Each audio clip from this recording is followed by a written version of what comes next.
2022년 4월 30일 녹음되고 있는 만화클래식 146편입니다. 망가다 시간이고요. 오늘도 정다빈님과 함께 얘기하도록 하겠습니다. 안녕하세요. 안녕하세요.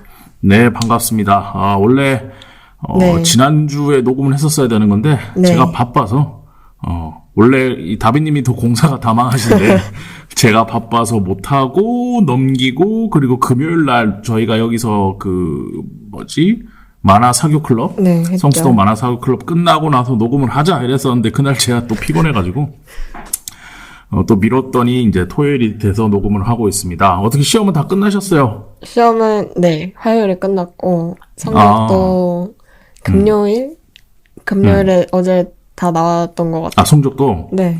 잘 나왔어요? 네, 우려하신 것과는 달리 되게 잘 봐서 뭐야.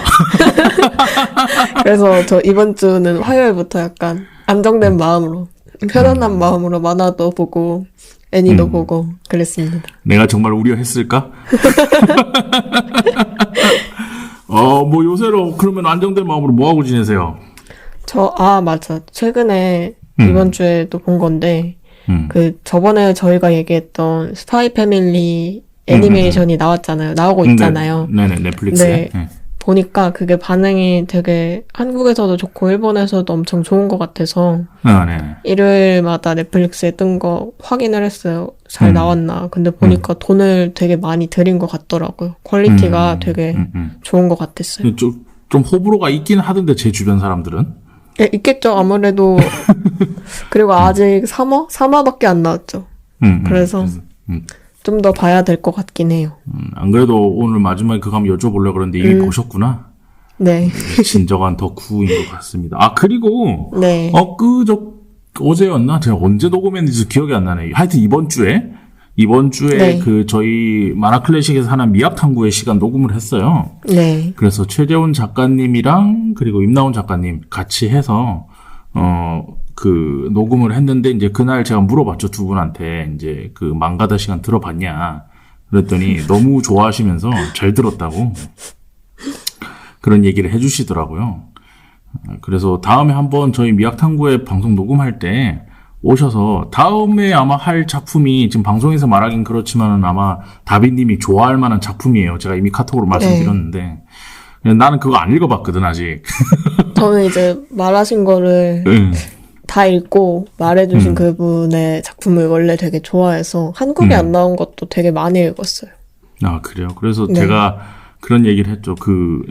사석에서 얘기한 건데, 살아온 시간의 절대리 아니라는 게 있는데, 나도 만화 안 본 사람 아니고 계속 보면서 살았는데, 도대체 이 사람은 어떤 사람인지 모르겠다, 내가. 내가 보기엔 인생 한 3회차 되는 것 같은데, 라고 얘기하니까는 최재훈 작가님이 되게 무심하게, 원래 덕후가 되면 다 그렇게 돼요. 저도 그 나이 때 이미 다 봤는데? 이러면서 되게 너는 덕후가 아니구나? 이런 표정으로 날 쳐다보시더라고요. 그래서 씁쓸했던 기억이 있는데, 다음에 기회 되면 다 같이 한번 녹음을 해서 네. 미학탐구에도 한번 출연해 주세요. 네, 그러면 저도 좋을 것 같습니다. 네. 이번 주에는 좀 댓글이 많아서 하나하나 네. 좀 읽어볼게요. 먼저 엄청 예전 편이었어요. 65편 쾅코믹스 최재훈 작가 인터뷰 1편에 달렸던 댓글인데요. 10028299라는 아이디를 쓰시는 분께서 잘 들었습니다. 이런 경구가 생각납니다. 생각대로 살지 않으면 사는 대로 생각하게 된다. 눈 덮인 벌판을 함부로 걷지 마라. 뒤따라오는 사람의 이정표가 될지어니 라는 말을 남겨주셨습니다. 아마 최재훈 작가님이 여기 그때 처음 이제 만화클래식에 등장하셔서 이제 인터뷰를 할 때 쓰셨던 말이나 이야기를 듣고 이런 생각이 들었다고 이제 댓글을 남겨주신 것 같아요. 그리고 다음 댓글은 다빈님이 한번 읽어주시죠. 네, 콩땅콩님이 골든골드 편에 골든골드 잘 들었다고, 이런 비틀린 소원 성취의 서사의 원형에 가까운 이야기는 윌리엄 제이콥스의 원숭이 소원이 아닐까 합니다. 이런 종류의 작품은 종종 독자로 하여금 특정한 형태의 취향을 자극하곤 하는데요. 비틀린 소원에서 오는 파국을 바라보며 느끼는 과학적인 즐거움입니다. 사람이라는 생물은 안전한 곳에서 남의 비극을 보면 흥미가 동하는 못된 심성이 기본적으로 탑재되어 있다고 저는 믿습니다. 경중의 차이만이 있을 뿐이죠. 소개해주신 골든골드 또한 이런 욕망을 충실히 자극하는 작품인 것 같아 보입니다. 저는 그런 과학적인 즐거움에 관심이 없습니다. 진짜라고요? 라고 달아주셨습니다. 근데 이게 제가 이제 저희도 이제 방송을 해야 되니까 어떤 네. 댓글이 달렸는지를 이제 제가 다비님한테 드리거든요. 이제 정리해서 이제 이건 제가 읽고 다비님 이건 읽고 이렇게 했는데 제가 이거를 복사 붙여넣기 안 하고 귀찮아서라기보다는 핸드폰으로 댓글을 띄워놓고 그 문서에다가 손으로 다 쓰거든요. 네. 근데 지금 방금 드렸던 그 댓글을 보니까 오타가 너무 많은 거야. 제가 잘 읽었습니다. 네, 근데 다비님이 아무렇지 않게 오타를 다 이렇게 마치 없는 것처럼 읽어서 감사하다는 말씀 좀 드리고, 그리고 저도 콩땅콩님이 또 댓글 많이 달아주셨어요. 많이 달아주셨네요, 진짜. 그래서 이번에는 144편 이제 이토준지 고양이 일기 요네무 편에 이제 댓글을 달아주셨는데, 이번 편도 잘 들었습니다. 요네무에서 높게 쳐주고 싶은 점은 죄송합니다. 다 읽고 왜 웃었는지 말씀드릴게요. 네네. 높게 쳐주고 싶은 점은 고양이의 못남을 잘 캐치해서 그렸다는 점입니다. 그 못남이 귀엽게 보이는 것은 작가의 애정이 듬뿍 묻어나기 때문이겠지요. 먼 훗날 작가님의 무지개 다리를 건너편에 있을 연과 무, 그리고 작품에 나오는 인물들도 함께 만나 즐거운 생활하시기 바랍니다. 사진은 이토준지 작가님의 3분할 컷입니다. 라면서 사진 올려주셨는데, 그 사진에는 이제 윤종신, 진중건, 이토준지 사진이 나란히 있는데 이제 작가님 3분할 컷이라고 그렇게 댓글을 남겨주셨습니다. 이 댓글도 제가 이제 받았었는데 연무인데 연세무라고 돼 있네요. 참 부끄럽네요. 그러니까 얼마나 정신이 없었으면 이걸 확인할 시간도 없이 그냥 넘겨드렸는지. 근데 제가 평소에 이런 적 많잖아요. 네, 괜찮습니다. 그래서. 네, 알겠습니다. 다음 댓글도 하나 읽어주시죠. 네, 또 콩땅콩님이 달아주셨는데, 그리고 작품 추천을 하나 해주셨어요. 일본명 보쿠라노, 국내명 우리들의 지어스입니다. 현재는 애장판이 국내에 출간 중입니다. 일반판으로는 11권 정도 되는, 짧지는 않지만 그렇다고 길지도 않아서 집중해서 보면 하루 안에도 볼 수 있는 작품입니다. 15명의 어린이들이 거대 로봇을 타고 지구를 위협하는 다른 거대 로봇을 물리치는 아주 재밌는 작품입니다.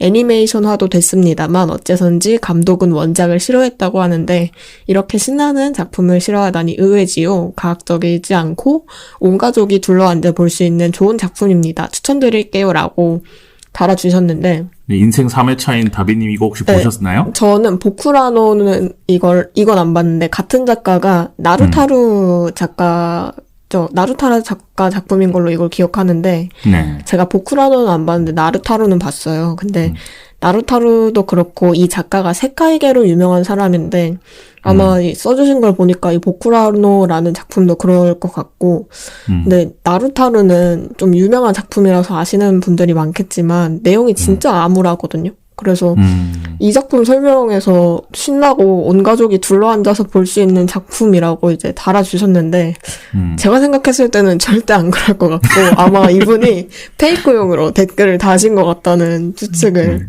해볼 수 있을 것 같습니다. 여러분, 이번 방송을 통해서 이제 공식적으로 증명이 되었습니다. 다비님의 나이는 불혹을 넘긴 것으로.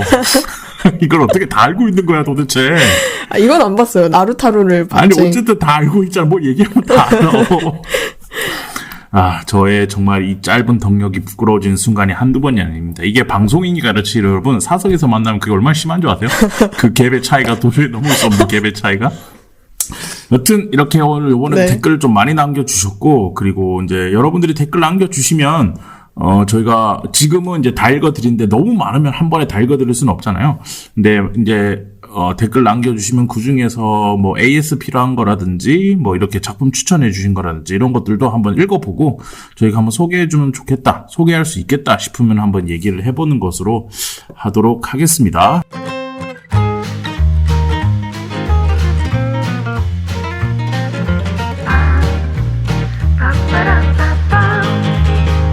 이제 오늘 준비한 작품 얘기를 한번 해볼까요? 네, 오늘은 타츠 유키노부의 단다단이라는 작품 1권, 2권 같이 보고 얘기를 하는 걸로 골라왔습니다. 솔직히 얘기해봐요. 이거 아무 생각 없이 고른 거예요? 아니, 다음 주에 할 만화를 저희가 이제 고르다가 뭐 할까 하고, 저희가 이제 서로의 리디북스를 보다가 이제 최근 사둔 것 중에 표지가 이게 이쁘거든요. 단다단 표지가 되게 이뻐요. 진짜 열심히 그래요.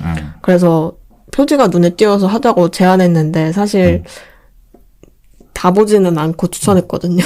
근데 조조 끝난 이후로 3연속을 정말 누가 추천하지 않으면 딱히 안 볼 것 같은 만화 컨셉에 진짜 충실하게 한 것 같아서 요즘 좀 일본에서도 인기가 있고 한국에 나온 지는 얼마 안 된 이 소년 만화를 한번 하고 가도 좋을 것 같아서 보니까 일본에서도 아직 3권까지밖에 안 나왔고 우리나라에서는 또 리디 같은 전자책 사이트에서 한일 동시 연재를 하고 있어가지고 흐름을 쫓아가기 되게 좋을 것 같아서 추천을 했는데 근데 제가 이 망가자 시간에 추천한 만화들은 대부분 제가 다 보고 하자고 제안을 하는 건데 이 만화는 사실 1권 20페이지 도전 정신이 있었구나. 정도 봤나?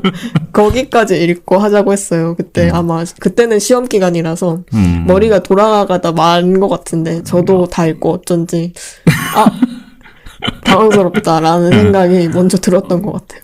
저는 일단 저도 만화책을 사뒀더라고요. 네. 집에 단다단 할까요? 그래서 알겠어요 이렇게 하고 집에 제가 아직 사놨지만 월급 받던 시절에 제가 매달 지금 월급이 없습니다, 여러분. 지금 거의 진짜 너무 힘든데, 어쨌든 월급 받던 시절에 한 달에 월급을 받으면 그 중에 한 30만 원으로 만화책을 샀어요. 근데 그 중에 이제 1권들 나오면 제가 웬만하면 다 사보거든요, 일단. 재밌는지 없는지 판단하려고. 그런데 사놓고 안 본 책장이 2개 정도 있어요. 한 6단 책장 중에 2개가 비닐이 안 뜯어진 책들이 쫙 있는 아직 그런 책장이 있는데 그 중에 단다단이 하나 꼽혀 있더라고. 전에 한번 설명했는데 데다크 그 작품이 옆에 같이 꼽혀 있더라고요. 그래서 내가 이걸 샀는데 아직 안 봤구나라고 하면서 이제 이북으로 다시 샀죠. 2권까지 사고 이제 펼쳤는데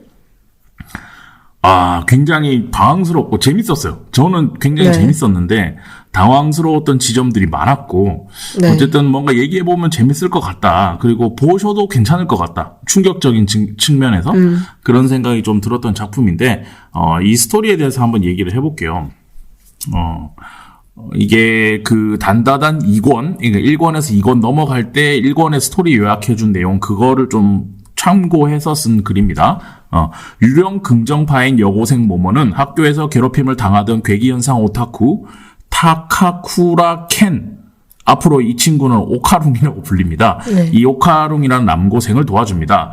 그러다가 둘이 우연히 시작된 말싸움 끝에 서로가 부정하는 UFO와 유령을 찾아가게 됩니다. 그러니까 그 유령에 유령에 대해서 있다고 믿는 모모는 UFO 스팟으로 가게 된 거고, 이제 이 오카룽이라는 친구는 이제 귀신이 나온다는 스팟으로 가게 된 거죠. 그래서 모모는 UFO 스팟인 폐병원으로, 오카룽은 심령 스팟인 터널로 향하게 되지만, 오카룽은 그곳에서 요괴 터보 할멈을 만나 저주를 받게 되고 인간 여성을 노리는 셰리포 성인이란 말이 외계인이란 말입니다. 외계인에게 납치되어 UFO 안에서 위기를 처하게 됩니다. 하지만 그곳에서 터보 할멈의 저주로 변신한 오카룽이 나타나고 초능력에 눈을 뜬 모모의 힘으로 UFO에서 함께 탈출. 일단 모모의 집으로 피신한 두 사람은 이번에는 거대 외계인의 공격을 받아 간신히 승리하지만 모모가 기절하면서 폭주한 오카룽이 모모를 습격하는데 때마침 돌아온 세이코의 힘으로 오카룽의 폭주를 억누르는 데 성공하게 됩니다. 그러나 지방령과 합치한 터보 할멈의 저주가 주변 사람들에게까지 영향을 준다는 사실이 밝혀지면서 모모와 오카룽은 그들과의 결전을 준비하게 되고 그 결전의 결과가 나오는 게 이제 2권의 내용이죠. 네. 어떠셨어요?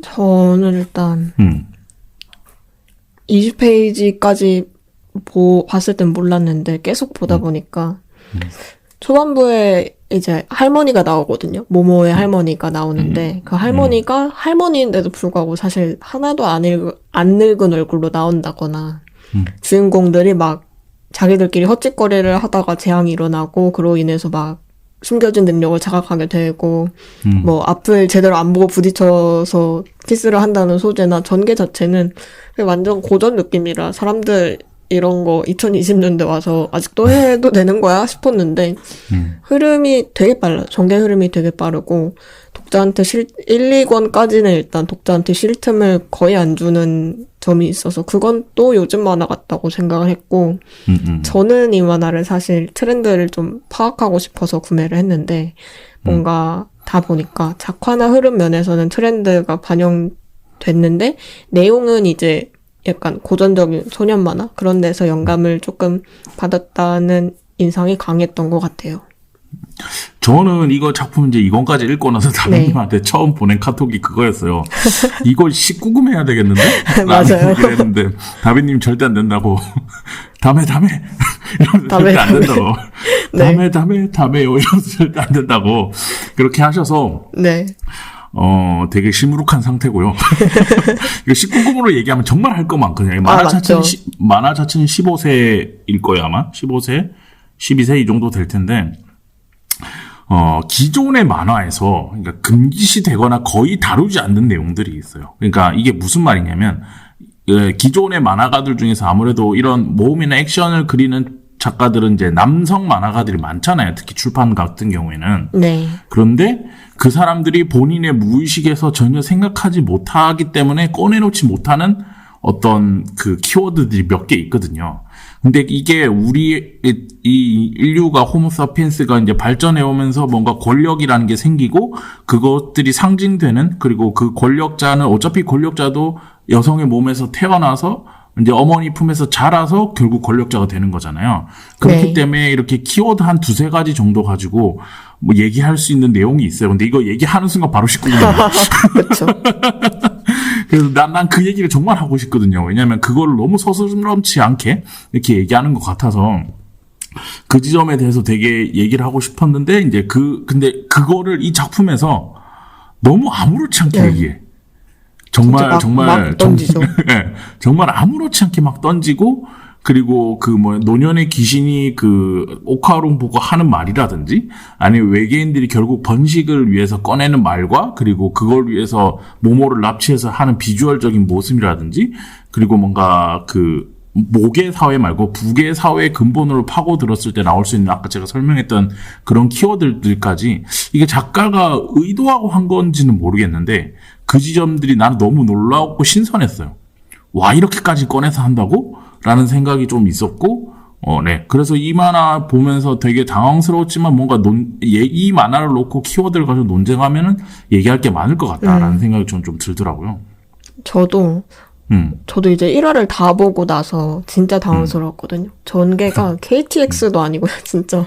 우주선 타고 날아가는 속도로 이제 펼쳐지는데, 그 전개의 흐름이 이제 전혀 예상을 하지 못한 거여서, 그 병원 폐건물하고 심령 스포 터널에서 이제 본격적인 사건이 벌어지는 순간, 와, 진심 싶었거든요. 그래서 이제 팍팍 넘기는데, 또 거기서 갑자기 터보 할머니가 나오는데 이 터보 할머니가 동공이 유리 가면 동공이에요.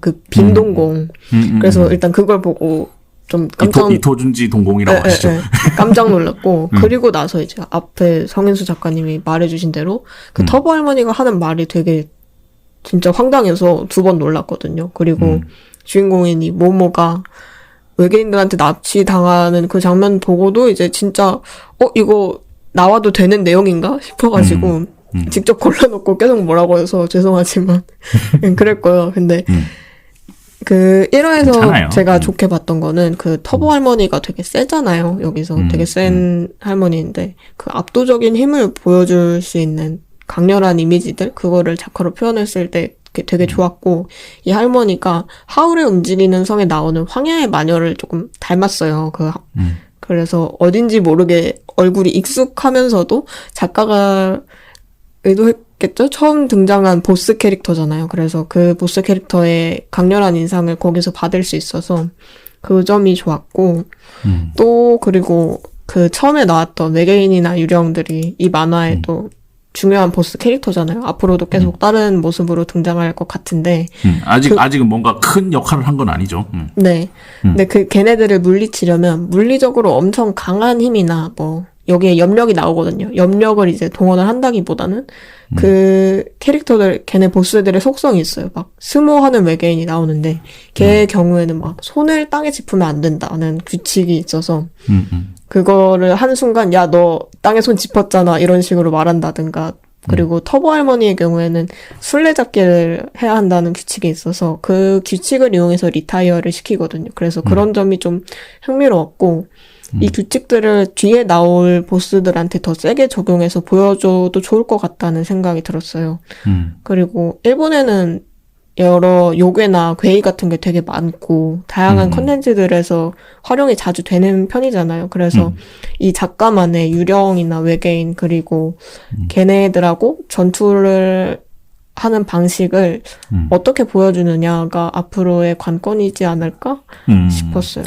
이거 근데 우리가 지금 이렇게 당황스러운 내용들 있잖아. 네. 근데 이게 그러니까 이재민 평론가라는 분이 계세요. 아시죠? 네네. 그런 분이 어제도 계신데, 배웠죠. 예, 되게 평론을 잘 하시고 이제 사회학적으로 이제 평론 비평하시는 분인데, 이제 그분은 이제 이런 일본 만화 요새 일본 만화에서 나오는 만화들 중에서 이제 이런 만화들이 많다는 거를 이제 체인소맨이라든지 그런 작품, 저는 좀 더 강력한 거 중에 고블린 슬레이어라고 혹시 아세요? 그건 몰라요. 그런 작품이 있는데, 뭐 그런 거라든지, 저는 그런 거에서 좀 찾는 편인데, 그러니까 우리가 봤을 때 뭔가 보편적이지 않잖아. 그리고 그러니까 뭔가 그쵸. 인권이라기보다는 뭔가 인류애를 품고 있지 않은 듯한 느낌. 뭔가 인간에 대한 존중 이런 것들이 없는 듯한 느낌.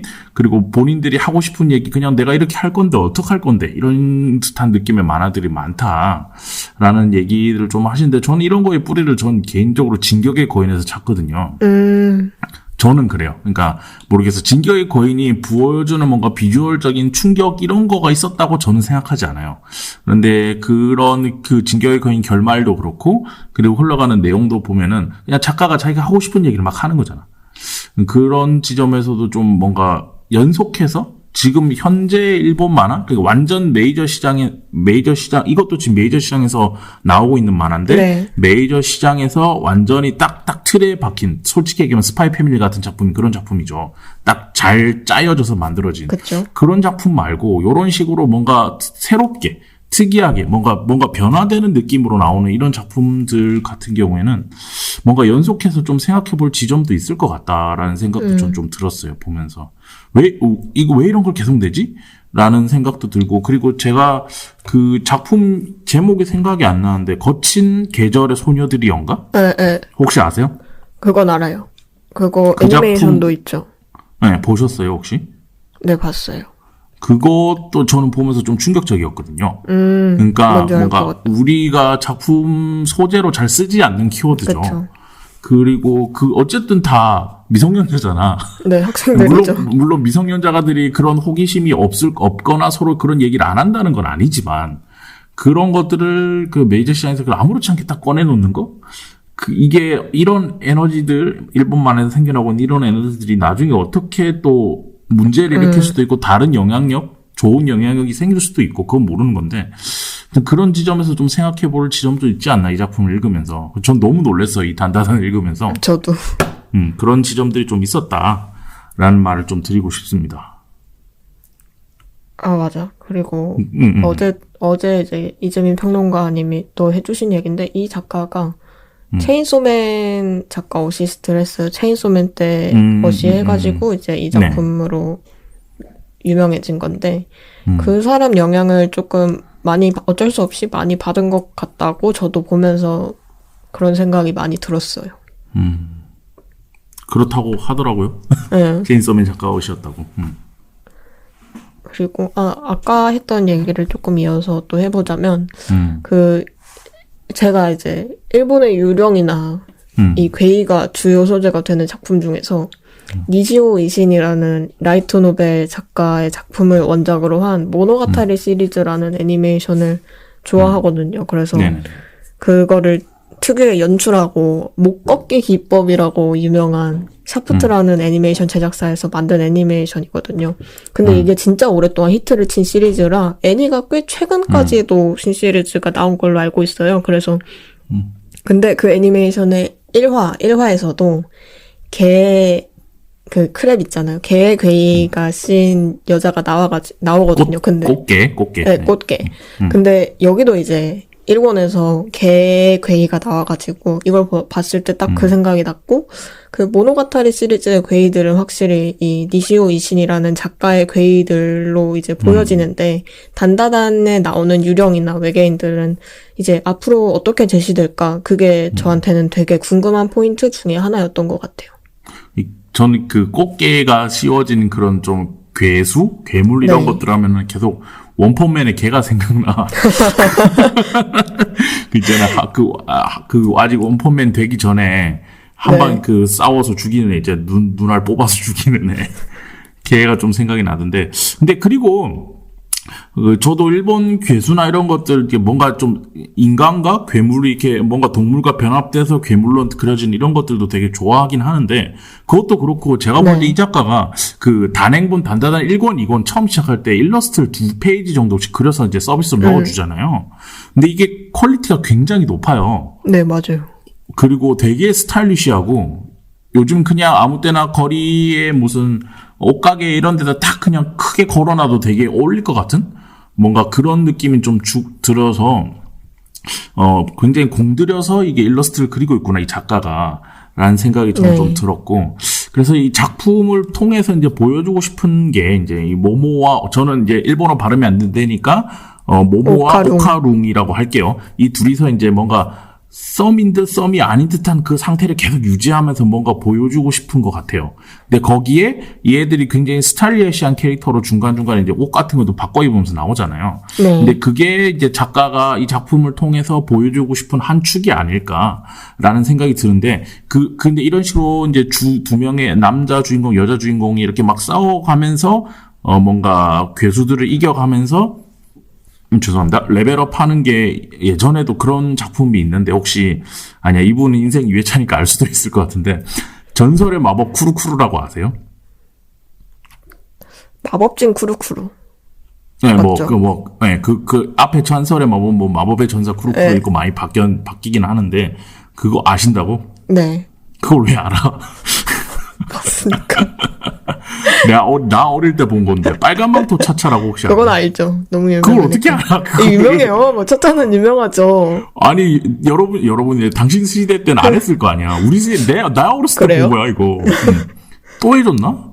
하여튼, 이런 식으로 남녀 한 커플이 이제 서로 좋아하는데 좋아하지 않는, 서로가 좋아하는 줄을 모르면서 이렇게 귀엽게 썸 타는 모습, 이런 것들을 좀 보여주는 게 맞는데, 근데 그게 과거에는 이 캐릭터들이 서로가 서로를 좋아한다는 걸 모르는 상태여야 재밌어 했어요. 독자들이. 네. 그런데 이 단다단 같은 경우는 이 지점에서는 서로가 서로를 좋아한다는 걸 이미 알아. 그리고 작가도 독자한테 계속 어필하고 있어. 굉장히 직관적으로 얘들이 이미 좋아하는 상태다, 서로를. 그거를 보여주면서 그 감정이 그 상황에 따라서 굉장히 직설적으로 드러나는 그런 내용들을 같이 넣어주면서 요즘 독자들한테 뭔가 어필할 수 있는 지점으로 이 캐릭터들을 구상한 것 같고, 거기에 본인이 굉장히 공들여서 그리고 있는 일러스트나 그림 안에서도 옷 디자인이나 이런 거 보면 되게 신경을 많이 쓰거든요. 네. 네, 그런 것들도 봤을 때 이게 작가가 이 지점은 굉장히 이제 뭔가 이 타겟층을 노리고 만든 것 같다라는 생각이 좀 들더라고요. 맞아요. 러브라인 보고 딱, 되게 확실하게 가져가네 하는 생각이 들었고. 서로 좋아하는 걸 이미 보여줘, 그냥. 너무 딱 박아서, 뭔가 다른 게 끼어들 여지가 없을 것 같은 그런 느낌이 많이 들어서. 그 점도 약간 보면서, 이게 요즘 트렌드구나.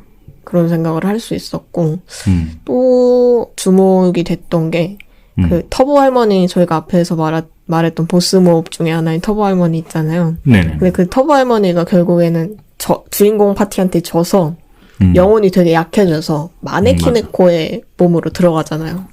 근데 얘네가 이 마네키네코가 된 할머니가 주인공 파티 일행으로 끼게 될 거예요. 그래서 이 사람이 앞으로 어떤 활약을 하게 될지가 되게 궁금했는데, 이건 마지막 장면을 보면 이 주인공 파티가 구출 성공, 반격 개시다 하고 이제 쓰러진 친구를 안아든 모모하고 오카룬 주인공 뒤로 그 터보 할머니의 마네키네코 모습이 같이 나와요. 그래서 주인공 파티가 대충 쓰러진 애하고 터보 할머니도 끼고, 그리고 플러스 알파로 해서 구성이 되게끔 유추를 할 수 있었고, 그 쓰러진 애는 분명히 이제 자기를 먹으려고 한 유령이 있는데 그 유령의 능력을 자기가 먹지 않을까 싶고, 할머니는 이제 그 앞부분에 그런 언급이 나오거든요. 사실은 이제 이 사람이 죽은 여자애들의 영혼을 위로해 주다가 어떻게 잘못돼서 이렇게 변한 거다라는 언급이 있었고. 말 그대로 폭주한 거죠. 네.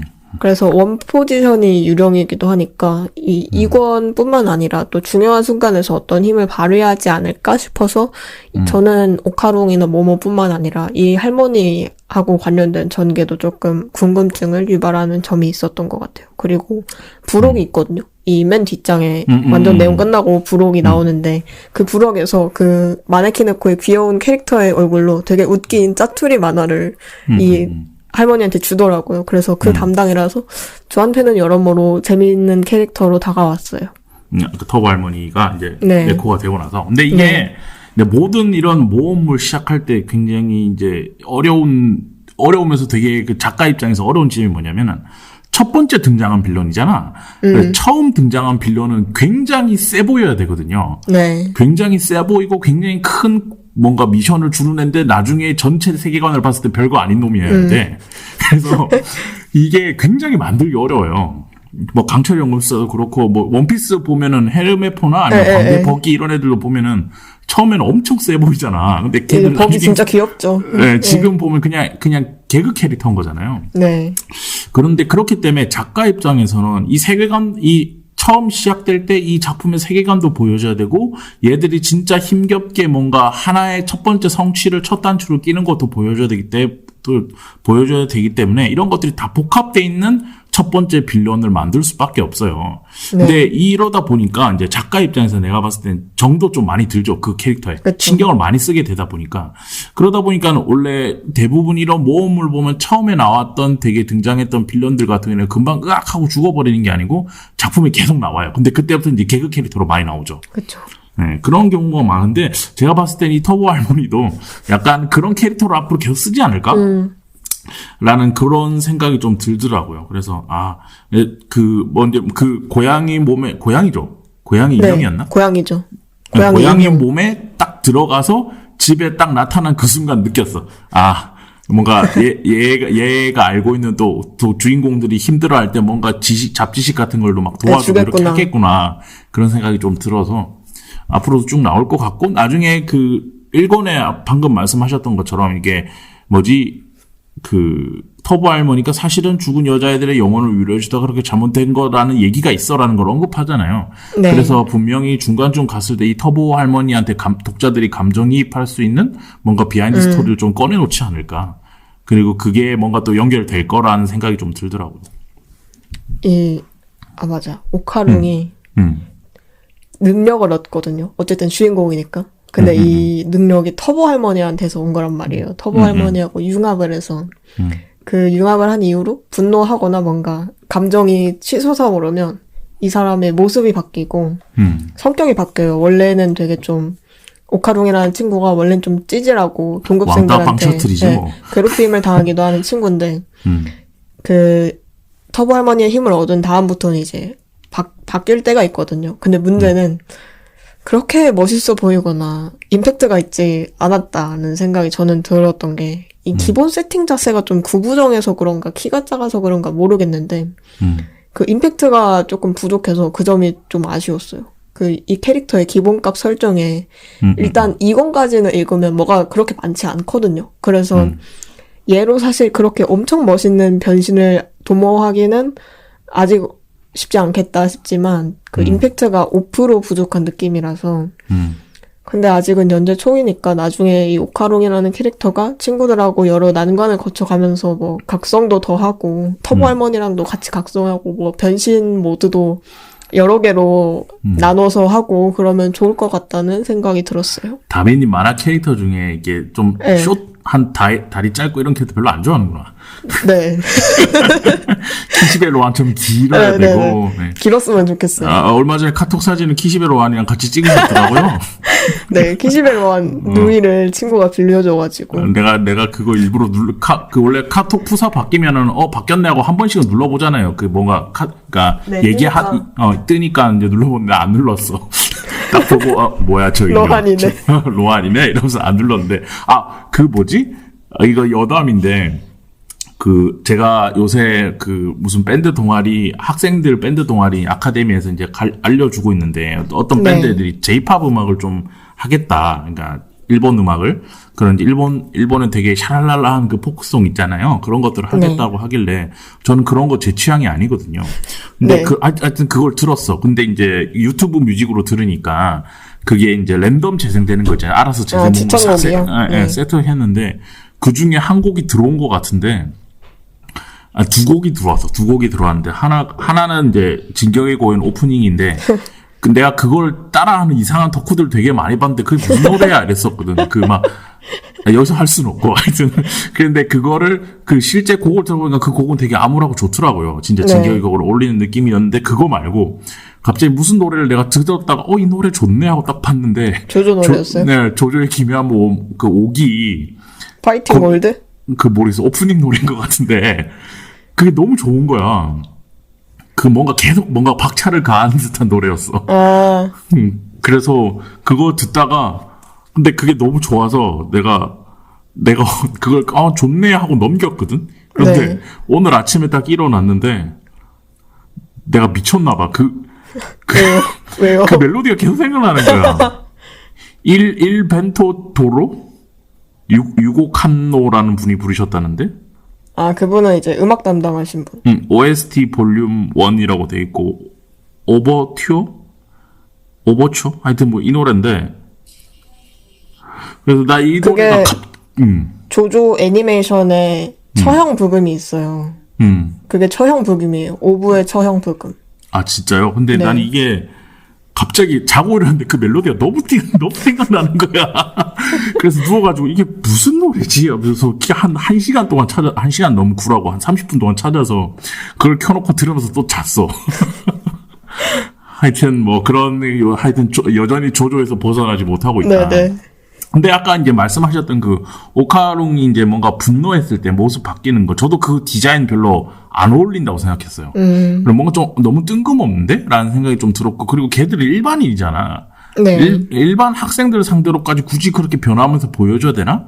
그리고 뭔가 안 변하더라도 일반인이니까, 그러니까 이 작품에서 빌런으로 나오는 요괴나 UFO 아니면 그런 애들과 싸울 때 폭주하는 거면은 뭔가 맞다고 생각됐는데, 일반인을 대상으로 할 때도 그렇게 이렇게 뭔가 모습이 변하는 것보다는 뭔가 딱 그런 거 있잖아. 동공착 하면서 평소에 보지 못했던 모습으로 오카룽이 하지마 이 새끼야 이런 거 한다든지 이렇게 뭔가 느낌으로도 전달할 수 있었을 것 같은데 모르겠어요. 그 지점에서는 저도 좀 아쉽다. 이거 별로 안 어울리는데? 별로 안 멋있는데?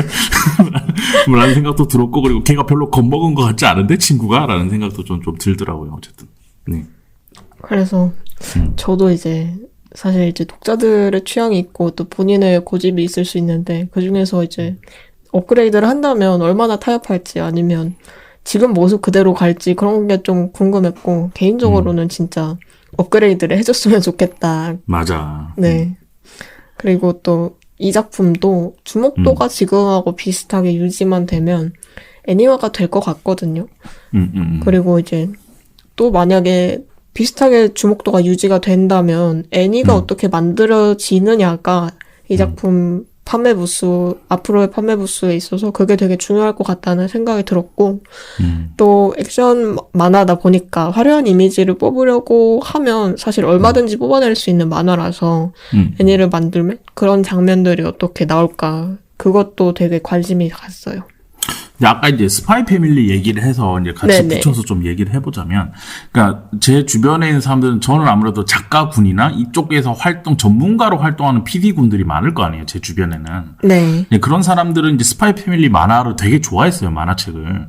그러고 나서 이제 넷플릭스에서 나온 그 스파이 패밀리를 보는데 이제 다들 그 얘기 하더라고요. 방금 그 지점인데, 내가 돈 많이 쓴 거 같고 때깔이 이쁜데, 액션 장면이 이런 것들은 좀 연출을 좀 달리 해서 애니메이션에서만 보여줄 수 있는 뭔가 좀 더 다이나믹 이런 것들을 좀 더 구사하고 그리고 좀 더 타이트하게 편집을 하면 더 좋지 않았을까? 라는 얘기를 좀 해서 그 지점에서 좀 호불호가 갈리더라고요. 근데 이 단다다니의 작품도 제가 봤을 때는 이 캐릭터, 왜냐면 이 작가가 일러스트 디자인, 패션 디자인을 되게 잘 활용하기 때문에 피규어라든지 아니면 뭔가 일러스트적인 그림이나 굿즈 요새 NFT 이런 것들도 많은데 그런 거라든지 일본 거라 NFT 안 하겠지만 그런 거라든지 그리고 애니메이션으로 나올 때 뭔가 비주얼적으로 어필할 수 있는 지점들이 분명히 있는 것 같아요. 네. 그래서 이것도 나올 것 같은데 만화책이 내가 봤을 때 이 속도면 길게 가진 않을 것이다. 10몇 권 안에 끝나지 않을까? 라는 저는 생각이 들더라고요. 그래서 애니메이션도 그거랑 맞춰서 이렇게 좀 나오지 않을까? 그 정도 해서 한철 장사로 하지 않을까? 라는 생각이 전 좀 들더라고요.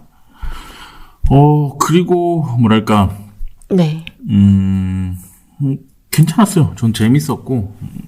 그리고 어떤 거요? 이거요? 단단한 작품 괜찮았고, 그리고 한 5권, 6권까지는 좀 볼 생각이 있어요. 그러니까 왜냐면, 일단, 이거는 뭐랄까, 캐릭터 중에 이제 되게 그러니까 비주얼적으로 내가 원래 비주얼적으로 이렇게 크게 신경 안 쓰는 타입인데 독자로서 볼 때 이 작품 되게 비주얼적으로 되게 귀엽더라고요. 되게 캐릭터들이 맞아요. 동글동글하고 선이나 이런 것들도 되게 귀엽고 그래서 그런 지점들이 좀 좋았었다. 이 작품은 그랬었습니다. 그러면 이 중에서 나온 애들 중에서 아직 얼마 안 나오긴 했는데 제일 호감이었던 캐릭터 혹시 있으셨나요? 호감? 근데 솔직히 많은 캐릭터가 나온 건 아니야. 이게 아직. 네. 근데 아직 얼마 없어요. 저는 모모가 제일 좋았던 것 같아요. 이게 주인공? 트와이스 멤버랑 똑같이 이름이 똑같아서가 아니고 생각도 못했지 그렇게. 뜬금없죠. 그게 아니고 저는 뭔가 이렇게 강한 여성 좋아해요. 그러니까 저도. 강한 여성인 타입인 여성을 좋아하기 때문에 그런 예전 뭐 만화 같은 데도 다 뭔가 강하게 남자 주인공을 이끌고 가는 여자 캐릭터들이 좋아하거든요. 뭔가 약한 모습 보이고 이런 거 싫어. 그런 거 별로 안 좋아해서. 이 작품 보면 이제 모모라는 캐릭터가 이제 이런 빌런들도 마찬가지고 유령들의 영혼도 막 흔들 수 있지만 오카룽의 거의 영혼을 쥐고 흔드는 맞아요. 장면 이런 거 많이 나오잖아요. 네. 그런 거 보면서 그렇지. 이런 느낌이지. 강인한 여자가 막 날 쥐어짜고 흔드는 그런 느낌. 그런 것들 되게 좋다. 난 그런 거 좋아해서. 그런 것 때문에 이 작품에서는 왜냐면 비주얼적으로 할머니도 비주얼적으로는 별 문제가 없어. 그러니까 내 동나이 때랑 비슷한 비주얼로 나오잖아요. 네. 그래서 그런 호감이 생길 수도 있는데 제가 봤을 때 제일 호감은 이제 모모라는 그 강한 캐릭터. 뭔가 할머니 너무 방관자처럼 나와. 그런 지점이 있었습니다. 다비님은 그러면은 저는 그 할머니, 마네킹 에코가 된 할머니요. 그 터보 할머니. 되고 나서? 네, 저는 원래 역시 되고 나서. 악당이었다가 주인공 파티에 들어오는 캐릭터는 웬만해서 호감이라고 생각을 해서. 왜? 대체 왜? 조조에도 그렇잖아요. 우리 사부에도 로한이나 오쿠야스 같은 캐릭터. 왜 화를 내세요? 조조 얘기만 하면 화를 내게 되네요. 로한이나 오쿠야스도 그렇게 들어온 캐릭터라서 이 할머니도 그런 보스였다가 얘네 파티로 들어온 경우인데 되게 호감이고 귀여운 모습으로 들어와서 좋다는 생각이 들었던 것 같아요. 그리고 또 질문을 또 준비한 게 있는데 아까 말한 거 있잖아요. 제가 일본에 괴이나 뭐 유령 이런 게 많다는 얘기를 했는데 그런 괴이나 유령이 등장하는 작품 뭐 애니나 만화가 아니더라도 그 중에서 재밌게 본 게 혹시 있으신가요? 저번에 여기서 방송에서 한번 얘기한 것 같은데 제가 네. 링이나 뭐 주원 맞아요. 엄청 옛날 거지 그런 거 되게 싫어한다고. 네. 이 토준지 편 얘기하면서 했다. 그래서 뭐 소용돌이 이런 거 영화나 이런 것들도 되게 싫어했다고 얘기했잖아요. 네. 근데 이제 만화는 아무리 비주얼적으로 잘 표현해도 현실감이 안 들기 때문에 되게 뭐랄까 만화에서 유령이 나왔을 때 그렇게 막 무서워 이렇게 느껴본 적이 없어요. 이 토준지 만화도 마찬가지고. 근데 뭐랄까 섬뜩한 적은 있죠. 이제 비주얼적으로 섬뜩한 건 있는데 뭔가 무섭다 이게 현실에서 나올 것 같아 이런 느낌을 받아본 적은 없어서 뭔가 무서운 유령 이런 느낌으로 유령이나 이런 괴이라고 부르나 이런 것들을 생각해 본 적은 없는데 뭔가 귀여운 느낌으로는 전 개인적으로 센가치로 행방불명 그거는 좀 되게 재밌게 본 것 같아요. 그 유령들도 그렇고 신들도 그렇고 되게 귀엽게 나오잖아요, 다들. 네. 그래서 근데 알고 보면 거기 나오는 애들 속뜻을 보면 다 되게 무서운 애들인데. 네. 모습은 되게 귀엽게 나오잖아요. 그래서 그런 작품들이 좀 좋은 기억으로 남아있네요. 귀신이 나오는 것들 중에서는. 그리고 개인적으로 이것도 일본의 괴인은 아닌데, 이 작품 얘기하면서 이제 그 질문 받았을 때 딱 들었던 제일 좋아했던 괴물은 이제 헬싱의 아카드라고. 헬싱 보셨어요? 보다 말았어요. 그런 취향은 또 아니구나. 알았다. 또 이렇게 하나씩 알아가는 거 저는 헬싱 정말 좋아하거든요. 네. 그래서 어쨌든 그런 좀 이상한 괴상한 괴물 같은 애들은 그런 애들 좀 좋아했던 기억이 있고. 근데 이 질문을 하시는 거 보니까 다비님이 특별히 뭔가 언급하고 싶은 괴물이 있는 것 같아요, 유령이나. 그건 딱히 아니에요. 그건 딱히 아닌데. 그래요? 저도 센과 치히로의 행방불명은 좋아하는데, 유령이라고 하면 저는 모로호시 다이지로 선생님의 시오리와 시미코 시리즈? 이거를 진짜 재밌게 봤던 것 같아요. 이 시오리와 시미코 시리즈도 그렇고, 또 말하자면 앞에서 말했던 모노가타리 시리즈가 진짜 이건 에피소드식으로 진행이 되는데 에피소드별로 괴이가 다르게 나와요. 뭐 개도 나왔다가 원숭이도 나왔다가 뱀도 나왔다가 되게 다양한 애들이 나오는데 그게 되게 작가 스타일로 해석이 돼서 저는 그냥 일본 신화에서 전해 내려오는 것보다는 이제 조금 해석을 섞어서 작가의 해석을 많이 섞어서 이게 뭐지? 내가 아는 이게 원래 이게 알던 애들이 맞나 싶은 그런 지점이 있는 애들을 조금 좋아하는 것 같아요. 왜 제가 더 설명을 하냐면 검색해 보려고 그 사이에. 시오리와 시미코요? 네. 재밌어요. 딱 봐도. 어쨌든 저는 이 단다단 아까 말씀드렸던 것처럼 이제 뭔가 비주얼적으로도 좀 마음에 들고 그리고 뭔가 요새 힙한 느낌도 들고 그리고 솔직히 이 19금 방송을 했었어야 되네 그 얘기들을 하고 싶은데 내 인생이 정말 그런 얘기를 할 기회가 또 올까 싶어서 최초의 만화클래식 19금 하고 싶었는데 어쨌든 그 키워드를 이 작가가 정말 알고 쓴 건가? 아니면 그냥 뭐 내 마음대로 할래 하고 쓰다가 자기 생각 중에 은연 중에 그냥 그런 것들이 들어간 건가를 좀 알고 싶어. 그걸 알기 위해서는 끝까지 봐야 돼. 계속 봐야겠죠. 네. 이 사람이 말하고 싶어. 어쨌든 그 세 가지 단어로 종합되는 이 사회를 지배하고 있는 무의식을 지배하고 있는 그거를 만약에 끝까지 뭔가 생각을 가지고 풀어낸다면 굉장히 의미 있는 작품이 될 것이고 그렇지 않으면 그냥 한철 장사되는 작품이 될 것 같다라는 생각이 들어서 저는 어쨌든 이 작품은 끝까지 한번 챙겨보도록 하겠습니다. 네. 어쨌든 다비님 덕분에 이번에도 좋은 작품 보게 된 것 같고 어차피 그 이북으로 계속 살 거 이북 이제 한번 사놓으면은 얘들이 이제 신간 나오면은 알아서 알람을 알려주더라고요. 그래서 나오면 계속 한번 보도록 하겠습니다.